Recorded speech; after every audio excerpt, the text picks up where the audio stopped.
Hello everyone, welcome to the NSK learner. I am Rupesh. आणि जसं की तुम्हाला माहीत आहे, आपण CTET एक्झामबद्दल इम्पॉर्टंट टॉपिक तुमच्यासाठी घेऊन येत आहोत, जी की सप्टेंबर 2026ला होणार आहे. त्या एक्झामबद्दल आपण तुमच्यासाठी अत्यंत महत्त्वाचे टॉपिक घेऊन येत आहोत. CTET एक्झामबद्दल जे जे इम्पॉर्टंट टॉपिक आहे ते मी तुमच्यासाठी घेऊन येणार आहोत, जे परीक्षेच्या दृष्टिकोनातून फक्त इम्पॉर्टंट आहे. ठीक आहे. जसे की आपण 3-4 टॉपिक घेतलेले आहे. आज सुद्धा आपल्याला असाच हा एक टॉपिक घ्यायचा आहे, ज्याचे की नाव आहे ग्रोथ आणि डेव्हलपमेंट. ग्रोथ आणि डेव्हलपमेंट हा टॉपिक असा आहे की जो एक्झाममध्ये येतो आणि पॅडॉलॉजीमध्ये सुद्धा याचा मोठ्या प्रमाणात तुम्हाला फायदा होणार. ठीक आहे. तर तुम्ही जर या चॅनलवर नवीन असाल तर चॅनलला सबस्क्राईब करून घ्या, व्हिडिओला लाईक करा, तुमच्या मित्रमैत्रिणींना मोठ्या प्रमाणात शेअर करा, जेणेकरून याचा फायदा त्यांना सुद्धा झाला पाहिजे. ठीक आहे. तर आज आपल्याला लर्न करायचं आहे ग्रोथ आणि डेव्हलपमेंट, की मुलांचा विकास म्हणजे वृद्धी आणि त्यांचा विकास हा कशा प्रकारे होतो, कुठकुठल्या स्टेप असतात, कुठले डोमन आहेत, कुठले प्रिन्सिपल आहे, हे आपल्याला सर्व बघायचं आहे. हे तुम्ही सर्व लर्न केल्याच्या नंतर तुम्हाला याच्या बाहेरचा काहीही विचारलं जाणार नाही, याची मी खात्री तुम्हाला देतो. ठीक आहे. तर चालू करूया आपण ग्रोथ आणि डेव्हलपमेंट. तर सर्वात पहिले आपल्याला ग्रोथबद्दल काही गोष्टी माहिती असणे, जे की एक्झामच्या दृष्टिकोनातून इम्पॉर्टंट आहे, त्या सर्वात पहिले आपल्याला बघायचे आहे. ठीक आहे. तर ग्रोथबद्दल आपल्याला बघायचं आहे. ग्रोथमध्ये कुठकुठले टर्म ह्या महत्त्वाचे आहेत. सर्वात पहिले ग्रोथ म्हणजे काय? The structural change in a body. तर स्ट्रक्चरल चेंज जर तुमच्या बॉडीच्या स्ट्रक्चरमध्ये चेंज होत असेल तर त्याला म्हणायचं ग्रोथ. स्ट्रक्चरल चेंज म्हणजे काय? जसे की तुमच्या हाईटमध्ये चेंज होणं, तुमच्या वजनामध्ये चेंज होतो, याला माहीत आहे स्ट्रक्चरल चेंज. ठीक आहे. सेकंड पॉईंट कुठला दिलेला आहे? Growth is external. तुमची जी ग्रोथ असते ती एक्सटर्नल असते, बाह्य असते. बाह्य असते म्हणजे कसं, की तुम्ही बघू शकता ज्याला, त्याला म्हणायचे एक्सटर्नल. जसं की तुमची हाईट आहे, तुमचं वजन आहे, तुमचं वेट आहे, हे बाह्य आहे. तर ग्रोथ इज एक्सटर्नल. ठीक आहे. त्यानंतर बघा, ग्रोथ रेट आर डिफरंट. प्रत्येकाचा जो ग्रोथचा रेट असतो, की जेव्हा ग्रोथची जो दर असतो ते सर्वांचा वेगवेगळा असतो, डिफरंट असतो. The growth rate are different. मी तुमच्यासाठी हा जो कंटेंट आहे हा हिंदी आणि इंग्लिशमध्ये याच्यासाठी घेऊन येतो, की तुमचा जो एक्झाम असते CTET ही हिंदी आणि इंग्लिश या 2 लँग्वेजमध्ये तुम्हाला क्वेश्चन विचारतात. तर तुम्ही लर्न करताना किंवा वाचताना दोन्ही याच्यात रीड करायला हवं. त्याचा तुम्हाला फायदा हा निश्चितच होणार. आणि जे मी एक्सप्लेन करतो ते तुम्ही समजून घेण्याचा प्रयत्न करत जा, की मराठीमध्ये समजून घ्या आणि इंग्लिशमध्ये ज्या टर्म आहे ते लर्न करण्याचा प्रयत्न करा किंवा लक्षात ठेवायचा प्रयत्न करता. ठीक आहे. तर पहिला गोष्ट structural change in a body is called growth. दुसरा आहे की ग्रोथ जी असते ती एक्सटर्नल असते आणि ग्रोथचा जो रेट असतो हा प्रत्येकाचा वेगवेगळा असतो. त्यानंतरचा पॉईंट बघा काय दिलेला आहे. नंतरचा पॉईंट आहे growth are stop after some time. तुमची जी ग्रोथ असते ती काही की वेळाच्या नंतरही थांबत असते. जसं की तुमची हाईट आहे ही कंटिन्युअसली वाढत राहते का? नाही, ती काही वेळानंतरही थांबते तुमची. जसे की तुमचं वजन आहे, तर अशा अनेक गोष्टी आहेत जे तुमच्या काही वेळानंतर ह्या त्याची ग्रोथ होत नाही. तर growth are stop after some time. ही ग्रोथ ही कंटिन्यूली होत नसते, ती काही वेळानंतर थांबत असते. ठीक आहे. Growth is not in a sequence. तुमची जी ग्रोथ असते ती सिक्वेन्स न नसते किंवा एका ऑर्डरनं नसते. कधी तुमचं वजन वाढते किंवा कधी तुमची हाईट वाढते, तर ते सिक्वेन्स न नसते. ठीक आहे. त्यानंतरचा पॉईंट बघा, ग्रोथ इज अ मेजरेबल. तुमची जी ग्रोथ आहे ही मेजरेबल आहे. मेजरेबल आहे म्हणजे काय? तुम्ही ती मोजू शकता.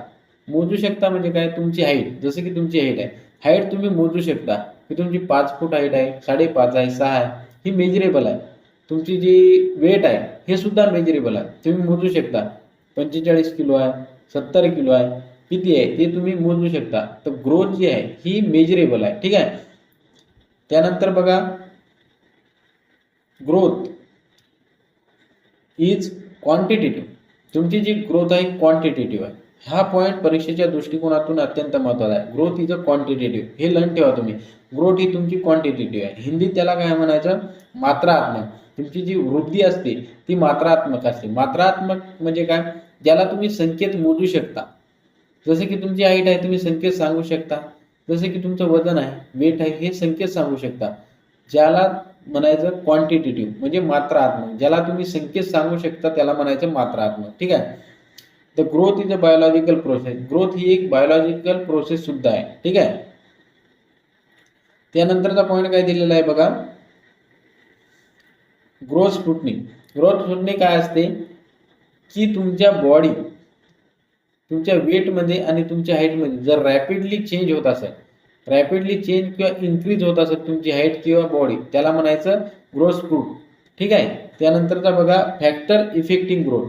असे कुठले फॅक्टर आहेत जे ग्रोथला इफेक्ट करतात चांगल्या किंवा खराब उद्देशाने किंवा चांगल्या प्रकारे किंवा खराब प्रकारे म्हणजे इफेक्ट करतात. ठीक आहे. पहिला आहे न्यूट्रिशन. न्यूट्रिशनचा हा तुमच्या ग्रोथवर इफेक्ट होतो. जसं की तुम्हाला चांगले पोषण मिळाले तर तुमची ग्रोथ ही चांगल्या प्रकारे होते. परंतु तुम्हाला पौष्टिक जेवण नाही मिळाले, चांगले जे प्रोटीन आहे, व्हिटॅमिन आहे, जे तुमच्या शरीराला आवश्यक आहे, बॉडीला आवश्यक आहे, ते जर मिळाले नाही तर तुमची ग्रोथ ही चांगली होणार नाही. तर न्यूट्रिशन हा एक फॅक्टर तुमच्या ग्रोथवर इफेक्ट करतो. दुसरा आहे प्लेइंग, म्हणजे जे तुम्ही खेळकूद करता, हा तुमच्या ग्रोथवर सुद्धा परिणाम करतो. जसे की तुम्ही चांगल्या प्रकारे खेळत राहिले तर तुमचं फिजिकल डेव्हलपमेंट आहे मजबूत होणार. ठीक आहे. तर प्लेइंगचा सुद्धा रोल तुमच्या ग्रोथवर इफेक्ट करतो हा फॅक्टर. त्यानंतर इन्व्हायरमेंट हा अत्यंत महत्त्वाचा फॅक्टर आहे जो की तुमच्या ग्रोथवर इफेक्ट करतो. जसं की सांगायचं झालं, तुमच्या घरातील वातावरण जर चांगलं असेल, स्कूलमधील वातावरण, तर त्याचा इफेक्ट हा तुमच्या ग्रोथवर होणार. ठीक आहे. त्यानंतरचा हेरिडिटी म्हणजे काय? अनुवांशिकता म्हणजे तुमच्या आईवडिलांकडून मिळाले जे गुण असतात याचा सुद्धा तुमच्या ग्रोथवर इफेक्ट करतो. जसे की काही जणांचे वडील हे जर हाईटनं कमी असतील तर त्याच्या मुलाची हाईट सुद्धा ही कमीच होते, त्याचा इफेक्ट होतो. कन्फर्म कमीच होईल हे सांगता येत नाही, पण त्याचा कुठल्या ना कुठल्या परिणाम हेरिडिटीचा हा तुमच्या ग्रोथवर हा होत असतो. त्यानंतरचे पॉईंट बघा, डेव्हलपमेंट. आतापर्यंत जे आपण पॉईंट बघितलेले आहे ते ग्रोथच्या रिलेटेड होते. जे ग्रोथच्या रिलेटेड होते तेवढेच पॉईंट तुम्ही लर्न करून घ्या, तुमच्या नोटबुकमध्ये नोट डाऊन करून घ्या. हा व्हिडिओ रिपीट बघायचा असेल तर तुम्ही बघू शकता. ग्रोथबद्दल या पॉईंटच्या वरी तुम्हाला काही विचारले जाऊ शकत नाही, ते समजून घेण्याचा प्रयत्न करा. ठीक आहे. त्यानंतर आता आपल्याला डेव्हलपमेंटबद्दल बघायचं आहे. डेव्हलपमेंट ही जी प्रोसेस आहे तुमची, ती जन्मापासून ते मृत्यूपर्यंत चालणारी प्रोसेस आहे म्हणते, टूम टू टूम. ठीक आहे. ग्रोथ ही तुमची जन्मापासून मृत्यूपर्यंत चालणारी प्रोसेस आहे. Process of dependent to autonomy. जी तुमची जी ग्रोथ असते तर तुम्ही पहिले कोणावर तरी डिपेंड असता. जसे की तुमच्या आई वडिलांवर तुम्ही डिपेंड असता, तुमच्या वडीलधाऱ्या मंडळीवर तुम्ही डिपेंड असता. जसा जसा तुमचा विकास होतो, जसं जसं तुमचं डेव्हलपमेंट होतं, तसं तसं तुम्ही स्वतः आत्मनिर्भर होता. ठीक आहे. तर development is a multi dimensional and multi directional. तुमची जी डेव्हलपमेंट आहे ती मल्टी डायमेन्शनल असते, म्हणजे बहुआयामी असते. ठीक आहे. म्हणजे अलग अलग दिशेनं होते. आणि तुम्ही मल्टी डायमेन्शनल सुद्धा असते, म्हणजे अनेक गोष्टीचा विकास हा तुमच्यामध्ये होत असतो. जसं की कॉग्निटिव्ह डेव्हलपमेंट, फिजिकल डेव्हलपमेंट, शारीरिक विकास, मानसिक विकास, भावनिक विकास, हे वेगवेगळे आयाम असतात, त्या डोमेन असतात. ठीक आहे. त्यानंतरचा पॉईंट बघा काय दिलेला आहे, development is in a sequence. जी तुमची ग्रोथ, जी तुमचा विकास आहे हा सिक्वेन्स न होत असतो. ठीक आहे. जसं की इथं उदाहरण दिलेलं आहे. सगळ्यात पहिले तुम्ही जन्मल्यानंतर रांगायला शिकता, रांगल्याच्या नंतर तुम्ही थोडेसे बसायला शिकता, बसल्याच्या नंतर तुम्ही चालायला शिकता, चालल्याच्या नंतर तुम्ही पळायला शिकता. तर ही जी डेव्हलपमेंट आहे ती सिक्वेन्स नाही होत असते, ऑर्डरली असते. ठीक आहे. सिक्वेन्स आणि ऑर्डरली हे लक्षात ठेवा. डेव्हलपमेंट इज अ सिक्वेन्स न होत असते, development is in a sequence. पण तुमची ग्रोथ जी असते ती सिक्वेन्स न होत नाही. ठीक आहे. त्यानंतरचा पॉईंट बघा, development is a progressive. Development ही एक प्रोग्रेसिव्ह प्रोसेस आहे. प्रोग्रेसिव्ह आहे म्हणजे काय, तुमचा याच्यामध्ये विकास होत जातो. ठीक आहे. त्यानंतरचा पॉईंट बघा, डेव्हलपमेंट इज ऑर्डरली. आता तुम्हाला सांगितले डेव्हलपमेंट ही ऑर्डर न होत असते. त्यानंतर डेव्हलपमेंट इज अ प्रिडिक्टेबल. तुमची जी डेव्हलपमेंट आहे ती तुम्ही प्रिडिक्ट करू शकता. तुमचा विकास जो आहे हा प्रिडिक्टेबल असतो, पण सटीक प्रिडिक्ट करू शकत नाही तुम्ही. जसं की उदाहरणार्थ सांगायचं झालं, एखादा विद्यार्थी आहे की जो क्लासमध्ये अत्यंत हुशार असतो, तर तुम्ही एक अनुमान लावू शकता की हा भविष्यात काहीतरी करेल, परंतु तुम्ही कन्फर्म किंवा सटीक सांगू शकत नाही का हा कलेक्टरच होणार, का DSP होणार, का अन्य पदावर जाणार. परंतु हा जीवनात काहीतरी विकास करेल हे तुम्ही सांगू शकता. तर डेव्हलपमेंट ही प्रिडिक्टेबल आहे परंतु सटीक नसते. ठीक आहे. त्यानंतर बघा पॉईंट काय दिलेला आहे, डेव्हलपमेंट जी असते म्हणते ती मॉडिफायबल असते. मॉडिफायबल म्हणजे काय, ती मॉडिफाय होत जाते. अमेंडमेंटमध्ये कसे जसं मॉडिफाय केले जाते तसं मॉडिफाय होऊ शकते. जसं की एखादा गुण तुम्हाला आत्मसात करायचा असेल तर तुम्ही मॉडिफाय करू शकता, तो गुण आत्मसात करण्यासाठी प्रयत्न करू शकता, तर तो मॉडिफायबल आहे. ठीक आहे. The development is a not a reversible. तुमची जी डेव्हलपमेंट असते ती रिव्हर्सिबल नसते. रिव्हर्सिबल नसते म्हणजे काय, की तुम्ही जर म्हातारे झाला तर जवान किंवा तुम्ही लहान होऊ शकता का, बाळ होऊ शकता का, नाही तर रिव्हर्स नसते. विकास हा रिव्हर्स नसतो, कंटिन्युअस असतो पण रिव्हर्स नसतो. ठीक आहे. त्यानंतरचा पॉईंट बघा काय दिलेला आहे. त्यानंतरचा पॉईंट दिलेला आहे की development is a continue process. Development ही जन्मापासून मृत्यूपर्यंत चालणारी प्रोसेस आहे. ही थांबत नसते, कंटिन्यू प्रोसेस आहे. परंतु जी ग्रोथ आहे ही कंटिन्यू प्रोसेस नाही आहे, ती थांबते कुठेतरी. ठीक आहे. तर डेव्हलपमेंट इज अ डेव्हलपमेंट जी तुमची असते ती एकमेकाला इंटिग्रेट असते. जसे कॉग्निटिव्ह डेव्हलपमेंट असेल, तुमची फिजिकल डेव्हलपमेंट असेल, इमोशनल डेव्हलपमेंट, हे एकमेकांच्या रिलेटेड असतात. ठीक आहे.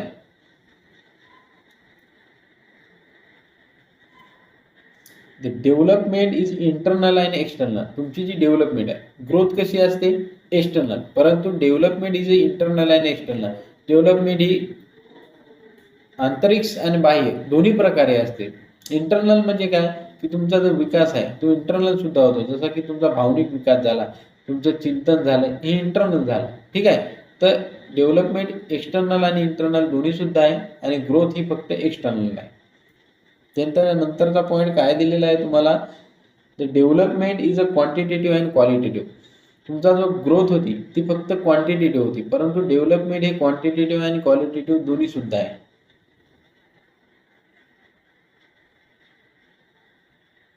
Development is a not measurable. तुमची जी ग्रोथ होती ती मेजरेबल होती. मेजरेबल होती म्हणजे काय, तुम्ही मोजू शकायची की तुमची ग्रोथ किती झालेली आहे, म्हणजे हाईटची तुमच्या ग्रोथ किती झालेली आहे, तुमचं वजन किती वाढलेलं आहे, हे तुम्ही मोजू शकायचे. परंतु development is a not measurable. तुम्ही डेव्हलपमेंट जो विकास आहे तो मोजू शकत नाही. तुम्ही एक IQ काढू शकता, परंतु मोजू नाही शकत की हा एवढा एवढा विकास झालेला आहे. तुम्ही सांगू शकता का कोणाचा विकास किती % झालेला आहे, नाही सांगू शकत. तुम्ही जर तुमचा जो विकास आहे किंवा तुम्ही जे चिंतन करता ते किती प्रमाणात केलं तुम्ही सांगू शकता का, नाही. तर विकास इज अ नॉट मेजरेबल. परंतु ग्रोथ जी आहे ती तुम्ही सांगू शकता की हाईट तुमची किती झालेली आहे, वजन तुमचं किती वाढले आहे. तर growth is a measurable but development is a not measurable. ठीक आहे. त्यानंतरचा पॉईंट आहे development occur in a spiral. Development जी आहे तुमची स्पायरलमध्ये ऑकर्स होते कमी जास्त प्रमाणात. ठीक आहे. परंतु ही लिनियर नसते, एक सारखी तुमची डेव्हलपमेंट होत नाही. खालीवरती कमी जास्त होत असते, पण सारखी नसते. It is a not linear. Development is a not linear. Development occur in a spiral. स्पायरलमध्ये चक्रीय होत असते तुमची, चक्रीय. ठीक आहे. त्याला हिंदीमध्ये काय म्हणतात, चक्रीय. चक्रीय प्रकारे तुमची डेव्हलपमेंट ही होत असते. ठीक आहे. त्यानंतरचा पॉईंट बघा, development is not depend on a growth. तुमची डेव्हलपमेंट आहे ती ग्रोथवर डिपेंड नसते. जसं सांगायचं तुम्हाला एक उदाहरण द्यायचं झालं, जसं की तुमची हाईट कमी आहे, परंतु त्याचा प्रभाव तुमच्या डेव्हलपमेंटवर होत नाही, विकासावर होत नाही. जरी तुमची हाईट कमी असली तरी तुम्ही विकास हा खूप मोठ्या प्रमाणात करू शकता.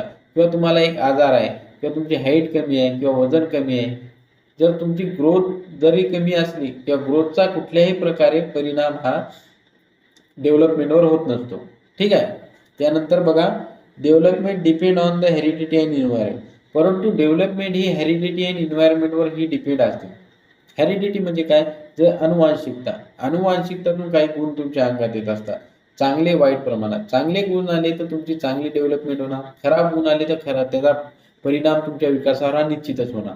जसा की एन्व्हायरमेंट, तुम्हाला जर घरामध्ये चांगले एन्व्हायरमेंट मिळाले, शाळेमध्ये चांगले एन्व्हायरमेंट मिळाले, चांगलं वातावरण मिळालं, तर तुमचा विकास हा चांगल्या प्रकारे होणार, तुम्ही चांगल्या प्रकारे प्रगती करणार. परंतु तुम्हाला जर चांगलं वातावरण मिळालं नाही किंवा चांगलं घरामध्ये तुमच्या घरामध्ये दररोज भांडणं वगैरे काहीतरी चालू आहे, त्याचा तुमच्या विकासावर हा निश्चित परिणाम होणार. परंतु तुमच्या घरामध्ये गाईड करणारे व्यक्ती आहे, चांगल्या चांगल्या गोष्टी सांगणारे व्यक्ती आहे, मार्गदर्शन करणारे व्यक्ती आहे, तर या चांगल्या वातावरणाचा परिणाम हा तुमच्या विकासावर हा चांगलाच होणार आणि वाईट वातावरणाचा परिणाम हा वाईट होणार. हेरिडिटीचं सुद्धा तसंच आहे, अनुवांशिकता. जे तुमच्या आईवडिलांकडून तुमच्यात गुण आलेले आहेत, चांगले आणि वाईट. चांगले गुण आलेले असतील तर तुमचा चांगला विकास होणार, वाईट गुण आले असतील तर तुमचा इफेक्ट तुमच्या विकासावर त्याचा हा निश्चित होणार. ठीक आहे. तर असे हे एकूण जे पॉईंट आहे हे जे परीक्षेच्या दृष्टिकोनातून अत्यंत महत्त्वाचे आहे. तर आता आपल्याला बघायचं आहे फॅक्टर इफेक्टिव्ह डेव्हलपमेंट. असे कुठले फॅक्टर आहेत जे डेव्हलपमेंटवर इफेक्ट करतात, चांगला किंवा खराब. ठीक आहे. सर्वात पहिले एन्व्हायरमेंट अँड हेरिडिटी, जे की आता आपण समजून घेतलं, वातावरण आणि अनुवांशिकता. लँग्वेजचा सुद्धा तुमच्या विकासावर हा मोठ्या प्रमाणात परिणाम करतो. जसं की तुमची लँग्वेज ही चांगली जर असेल किंवा तुम्हाला समजेल या भाषेत जरी कोणी समजून सांगितले तर त्याचा विकासावर परिणाम होतो, ती गोष्ट तुम्हाला समजते. उदाहरणार्थ, जर तुमची इंग्लिश चांगली असेल किंवा तुमची मराठी चांगली असेल किंवा तुमची हिंदी चांगली असेल किंवा अन्य भाषा तुमची चांगली असेल, जर त्या भाषेत जर तुम्हाला एखादी गोष्ट समजून सांगली तर ती तुम्हाला चांगल्या प्रकारे अवगत होईल किंवा अंडरस्टँड होईल. परंतु जर जी गोष्ट किंवा ज्या भाषेत तुम्हाला पकड नाही किंवा कमांड नाही, त्या भाषेत जर तुम्हाला एखादी गोष्ट किंवा एखादा कन्सेप्ट सांगण्याचा प्रयत्न केला तर त्याचे तुम्हाला समजेल, परंतु ज्या प्रमाणात तुम्हाला ज्या भाषेवर प्रभुत्व आहे किंवा पकड आहे तेवढी समजणार नाही. ठीक आहे. जसं की एखादी गोष्ट कन्सेप्ट समजत आहे परंतु तुमच्याला मराठीत चांगल्या प्रकारे समजत आहे, परंतु इंग्लिशमध्ये समजत आहे पण थोड्या कमी प्रमाणात समजत आहे. ठीक आहे. तर भाषेचा सुद्धा डेव्हलपमेंटवर मोठ्या प्रमाणात इफेक्ट हा होतो. त्यानंतरचा आहे जेंडरचा सुद्धा इफेक्ट होतो. आपल्या भारत देशामध्ये बऱ्याच प्रमाणात जेंडर बायस हा केला जातो. ठीक आहे. तर जेंडरचा सुद्धा इफेक्ट होतो. इंटेलिजन्स, बुद्धिमत्तेचा सुद्धा तुमच्या विकासावर परिणाम होतो. तुमचा आयक्यू जर चांगला असेल तर तुम्हाला एखादी गोष्ट समजण्यात लवकर समजेल. तुमचा आयक्यू थोडा कमी असेल तर ती तुम्हाला समजण्यात थोडी अवघड जाईल किंवा तुम्हाला ती समजायला वेळ लागेल. तर तसा बुद्धिमत्तेचा सुद्धा प्रत्येकाच्या विकासावर हा परिणाम हा वेगवेगळा होत असतो. ठीक आहे. त्यानंतर आला मॅच्युरिटी म्हणजे तुमची जी परिपक्वता आहे, एखाद्या गोष्टीवर समजण्याची जी पकड आहे त्याचा सुद्धा तुमच्या विकासावर हा परिणाम होत असतो. फिजिकल डिफेक्ट म्हणजे शारीरिक दोष किंवा एखादा जो आजार आहे किंवा तुम्हाला डिसॅबिलिटी आहे त्याचा सुद्धा विकासावर हा परिणाम होतो. उदाहरणार्थ सांगायचं झाल्या, तुम्हाला जर चालताना प्रॉब्लेम जात असेल तर तुम्ही एखादा प्लेयर होण्यासाठी तुम्हाला त्याचा विकासावर परिणाम हा निश्चितच होणार. ठीक आहे. त्यानंतर फॅमिली, सोसायटी आणि कल्चर याचा सुद्धा मोठ्या प्रमाणात तुमच्या विकासावर परिणाम होतो. त्यानंतर आता डिसीज, आजाराचा सुद्धा तुमच्या विकासावर हा डेव्हलपमेंटवर परिणाम होतो. त्यानंतर बघा, आपल्याला जे महत्त्वाचा टॉपिक आहे CTETच्या दृष्टिकोनातून अत्यंत महत्त्वाचा, जिच्यावर हा क्वेश्चन येतो पहिला आहे डोमेन ऑफ डेव्हलपमेंट.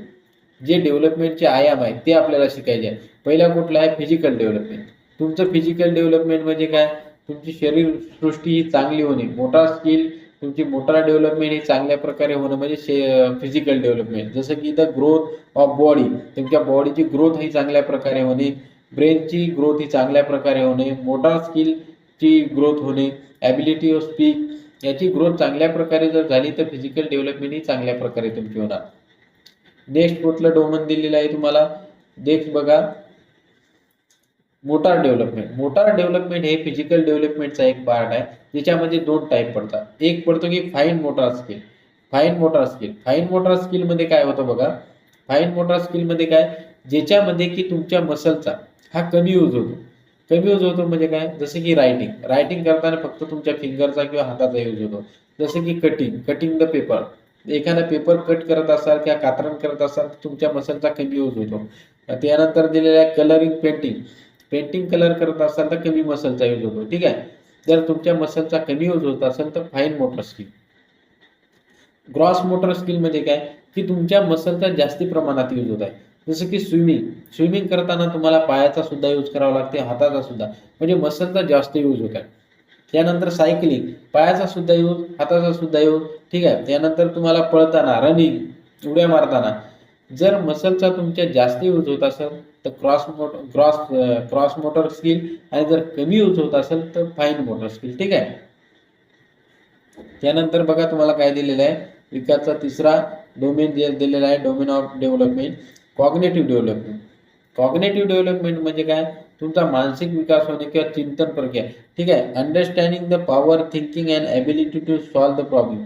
जर तुमचा ॲब्स्ट्रॅक्ट थिंकिंग वाढली तर कॉग्निटिव्ह डेव्हलपमेंट, या reasoning power, problem solving power, चिंतन करण्याची ताकद वाढली तर कॉग्निटिव्ह डेव्हलपमेंट. सोशल डेव्हलपमेंट म्हणजे काय, सामाजिक विकास. तुमचा सामाजिक विकास सुद्धा ज्याच्यामध्ये समाजाकडून चांगल्या गोष्टी तुम्ही शिकणे, समाजामध्ये चांगल्या प्रकारे वावरणे, त्याला म्हणायचं सामाजिक विकास. ठीक आहे. त्यानंतर बघा इमोशनल डेव्हलपमेंट. हे परीक्षेच्या दृष्टिकोनातून अत्यंत महत्त्वाचं आहे. इमोशनल डेव्हलपमेंट इथं पॉईंट एक दिलेला आहे, डिपेंड्स ऑन फिजिकल डेव्हलपमेंट. जसं मी तुम्हाला सांगितलं की हे जे डेव्हलपमेंट आहेत, जे डोमेन आहे ते एकमेकावर डिपेंड्स असतात.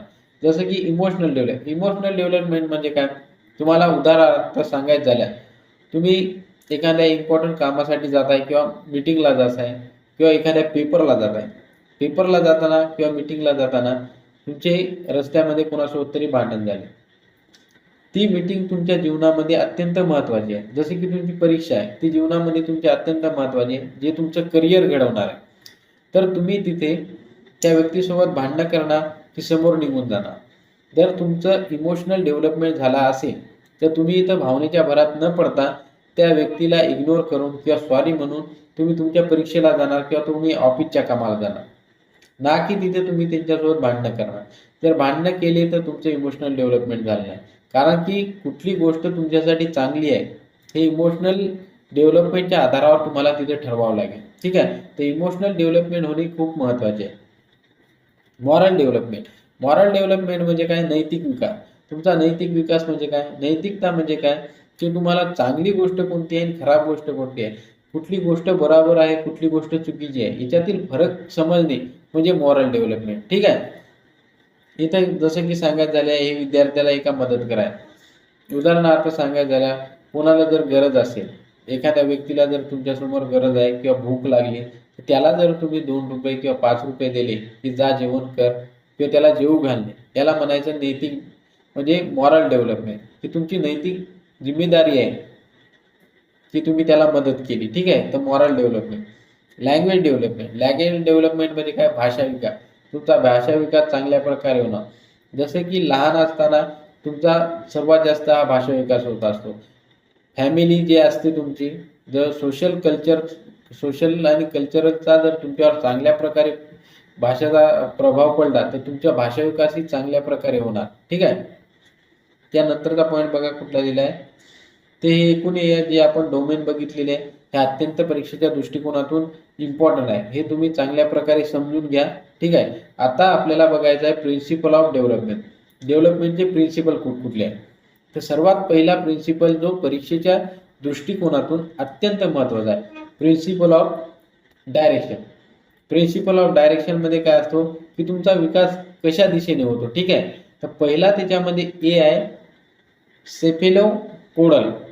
सेफेलोपोडल काय असते की तुमचा जो विकास आहे तो हेड टू टो म्हणजे डोक्यापासून ते पायाकडे जर जात असेल तर त्याला म्हणायचं सेफेलोपोडल. सेफेलोपोडलमध्ये काय होतं की तुम्ही पहिले तुमच्या डोक्यावर कंट्रोल घेता, त्यानंतर तुमच्या मानावर कंट्रोल येणार, त्यानंतर तुमच्या भुजावर, त्यानंतर हातावर, त्यानंतर फिंगरवर तुमचा कंट्रोल जाणार. अशा प्रकारे जर तुमचा विकास होत असेल तर त्याला म्हणायचं सेफेलोपोडल. ठीक आहे. जसं की development start from the head and move toward the feet, म्हणजे डोक्यापासून चालू होऊन पायाकडे जातो. ठीक आहे. It is a orderly process. हा जो विकास असतो तुमचा ऑर्डरली होत असतो. सेफेलोपोडल इथं ऑर्डरली प्रोसेस. ठीक आहे. जसं की first the child control the head, म्हणजे तो डोक्याच्या हेडवर कंट्रोल करायचा, त्यानंतर तो seat, walk and finally run. इथे उदाहरण दिलेलं आहे. तो डोक्यावर कंट्रोल करतो, नंतर त्या हातावर कंट्रोल येते, नंतर त्या बोटावर कंट्रोल येतो, फिंगरवर कंट्रोल येतो. ठीक आहे. त्याला म्हणायचं सेफेलोपोडल. डोक्याकडून जर कंट्रोल घेत घेत पायाकडे जात असेल तर. ठीक आहे. त्यानंतर आहे प्रॉक्सिमोडिस्टल. प्रॉक्सिमोडिस्टल म्हणजे काय, तुमचा सेंटरपासून विकास होतो. जसं की तुमची रीढची हड्डी ज्याला म्हणतो आपण, बोन जी मागची आहे, तिथून विकास होऊन चालू होऊन तुमचा बाह्य विकास, अंदरून विकास होऊन बाह्यकडे जात असतो. The development start from the centre of the body and move outward. तुमच्या सेंटरपासून, जसं की तुम्ही पहिले शरीरावर ताबा घ्यायला मिळवता, बसणं, त्यानंतर तुमच्या हातावर, त्यानंतर फिंगरवर, असा बाह्यकडे जातो. इथे exam, first control the shoulder muscle, then head and then finger. ठीक आहे. अशा प्रकारे सेंटरकडून जर बाह्य कंट्रोल तुम्ही जर कंट्रोल मिळवत असाल किंवा विकास होत असेल तर त्याला म्हणायचं प्रॉक्सिमोडिस्टल. तर अशा प्रकारे हे दोन जे विकास आहेत किंवा दोन जे प्रिन्सिपल आहेत डायरेक्शनचे, हे अत्यंत महत्त्वाचे आहे. पहिला आहे सेफेलोपोडल, पासून ते पायापर्यंत, आणि एक प्रॉक्सी मोडिस्टल जे सेंटरपासून चालू होतो आणि दुसऱ्या म्हणजे बाह्य दिशेला त्याचा विकास होत जातो. ठीक आहे. त्यानंतरचं बघा प्रिन्सिपल कुठली दिलेली आहे, principle of similar pattern. Principle of similar pattern म्हणजे काय, तुमचा जो विकास असतो तो एका सिक्वेन्स किंवा सिमिलर पॅटर्न मध्ये. जसं की बाळ जन्मल्याच्या नंतर सर्वात पहिले रांगायला शिकते, त्यानंतर थोडंसं बसायला शिकते, नंतर चालते आणि नंतर पळते. का डायरेक्ट पळायला लागते? पळायला नाही लागत. ते सिक्वेन्स नव्हते, एक सिमिलर पॅटर्न फॉलो करते. कुठलेही बाळ असू द्या. जसे की उदाहरणार्थ सांगायचं झालं, इथं जन्मलेलं बाळ आणि अमेरिकेमध्ये जन्मलेलं बाळ किंवा कुठल्याही अन्य देशात जन्माला आलेलं बाळ, त्यांच्यामध्ये सिमिलॅरिटी पॅटर्न असते. जसं की त्यालाही 2 डोळे असतात, त्यालाही एक नाक असते, 2 कान असतात, एक तोंड असते, एक डोकं असते. कलरमध्ये सिमिलॅरिटी नसेल, परंतु जे अवयव आहे ते सारख्याच प्रकारे असते. एखाद्याला डिसीज किंवा डिसऑर्डरमुळे काही होऊ शकते, परंतु जो पॅटर्न जो फॉलो करतो 99% तो सिमिलर पॅटर्न असतो. ते the principle of similar pattern. The principle of continuity. विकास जो असतो हा कंटिन्युअस होतो, कंटिन्युअस थांबत नसतो. जन्मापासून ते मृत्यूपर्यंत हा विकास हा चालूच असतो. ठीक आहे. त्यानंतर बघा principle of general to specific. तुमचा जो विकास असतो, principle of general to specific, विकास हा सामान्यकडून विशिष्टाकडे जात असतो म्हणतो. Principle of general to specific. इथं जसं की उदाहरण jumping general, playing running, writing next, handwriting most. ठीक आहे. मोस्ट स्पेसिफिक म्हणजे जनरल पासून स्पेसिफिक कडे जर तुमचा विकास जात असेल तर ते एक प्रिन्सिपल आहे डेव्हलपमेंटचं. ठीक आहे. त्यानंतर बघा principle of individual difference. Principle of individual difference म्हणजे काय, की प्रत्येकाचा जो विकास असतो हा वेगवेगळा असतो. विकासामध्ये भिन्नता आढळते. माझा आणि तुमच्या विकासामध्ये सुद्धा भिन्नता असेल. एखादी गोष्ट तुम्हाला चांगल्या प्रकारे येऊ शकते, मला ती माहिती नसू शकते, किंवा मला एखादी गोष्ट चांगल्या प्रकारे येऊ शकते, तुम्हाला ती माहिती नसू शकते. तर प्रिन्सिपल ऑफ इंडिव्हिज्युअल डिफरन्स, प्रत्येकाचा विकास हा वेगवेगळ्या प्रकारे होत असतो. ठीक आहे. त्यालाच म्हणायचं प्रिन्सिपल ऑफ इंडिव्हिज्युअल डिफरन्स. तर अशा प्रकारे आपण विकासाचे सगळे डोमेन, त्याचे प्रिन्सिपल, विकास कशा प्रकारे होतो, ग्रोथ कशा प्रकारे होते, हे सर्व टर्म आपण समजून घेतलेले आहे. याच्या बाहेर तुम्हाला CTET एक्झाममध्ये क्वेश्चन जाणार नाही याची गॅरंटी मी तुम्हाला देतो. ठीक आहे. तर हा जे लेक्चर आहे तुम्ही चांगल्या प्रकारे बघून घ्या, रिपीटेडली बघा, समजून घ्या, तुमच्या नोटबुकमध्ये नोट डाऊन करा आणि याच्यावरचे PYQ आता तुम्ही लावा. तुमचे सर्व PYQ सॉल्व्ह होतील याची मी गॅरंटी देतो. आपण PYQ सिरीज सुद्धा चालू करणार आहोत. टॉपिक वाईज PYQ सिरीज मी तुम्हाला देईन, जिची PYQ जे असतील ते अत्यंत चांगल्या प्रकारे जर तुम्ही केले तर PYQ केले तरी तुम्ही एक्झाम ही पास होणार याची गॅरंटी मी देतो. जसं की मी तुमच्यासाठी इम्पॉर्टंट टॉपिक घेऊन येतो, तसेच प्रत्येक टॉपिकवर तुम्हाला PYQ सुद्धा ची एक सिरीज घेऊन येणार आहोत, जे की तुम्हाला लवकरच मिळणार आहे, ज्याचा तुम्हाला निश्चितच फायदा होणार. ठीक आहे. तुम्ही आपल्या चॅनलला जर नवीन असाल तर चॅनलला सबस्क्राईब करून घ्या, जेणेकरून अशी नवीन नवीन व्हिडिओ मी तुमच्यासाठी घेऊन येईन. बेल आयकॉन प्रेस करून ठेवा, जर तुम्हाला नोटिफिकेशन येऊन जाईल. जर व्हिडिओ तुम्हाला आवडला असेल तर व्हिडिओला लाईक करा, व्हिडिओ मोठ्या प्रमाणात शेअर सुद्धा करा. धन्यवाद.